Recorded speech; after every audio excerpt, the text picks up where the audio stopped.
Hindi ko nga kilala yun. Sino ba yun? Hindi ako lumalaban sa hindi kilala na boxer. Si Ahmad Alem at saka si Naoya Inoue.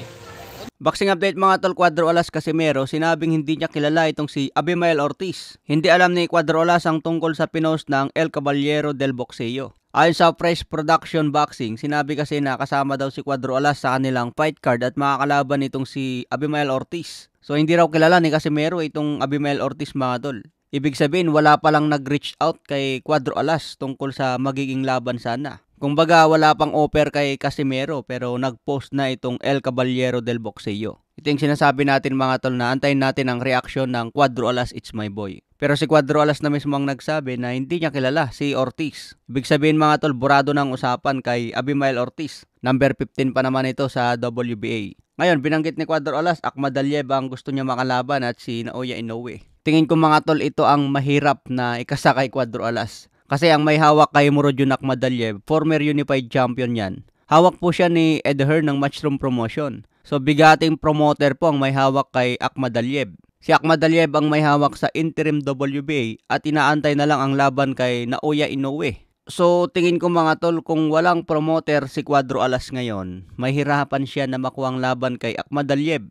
Maliban na lang kung itong si Ed Hearn, kilala niya si Cuadro Alas. O-opera niya ngayon si Casimero para labanan ang bata niya na si Ahmad Alem. Kasi ayon sa sinabi ni Ed Hearn matapos ang panalo ni Ahmad Alem, si Ahmad Alem na lang daw ang natitira na makakatalo kay The Monster Inoue dito sa Super Bantamweight. Ibig sabihin naniniwala ngayon si Ed Hearn na si Ahmad Alem na lang ang natitirang matibay sa Super Bantam. So di natin alam sa ngayon kung ano ang pwedeng gawin ni Cuadro Alas para makuha niyang laban kay Ahmad Alem. Kung may promoter ngayon si Casimero, pwedeng makipag-negotiate kay Ed Hearn ng Matchroom Promotion. Sa mga boxing fans dyan, kilala nyo naman si Ed Hearn. Talagang kilalang boxingero ang ino-offeran yan. Kaya ngayon nahabol nila si The Monster Inoue. Inoue, stop ducking me. One fight, Uzbek power coming.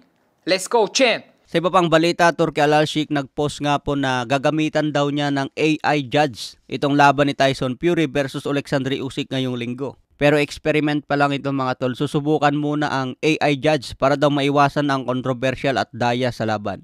Mahirap daw kasi yung mga judge mga tol dahil maraming human error. Sa ngayon, experiment muna ang gagawin sa AI judge. Sa ibang banda naman, harapan ni David Benavides versus David Morrell. As usual mga tol, kailangan may tulak-tulak konti para ma-hype ang laban. So abangan na lang po natin ang laban ni Morrell at David Benavides. Okay mga tol, hanggang sa muling update.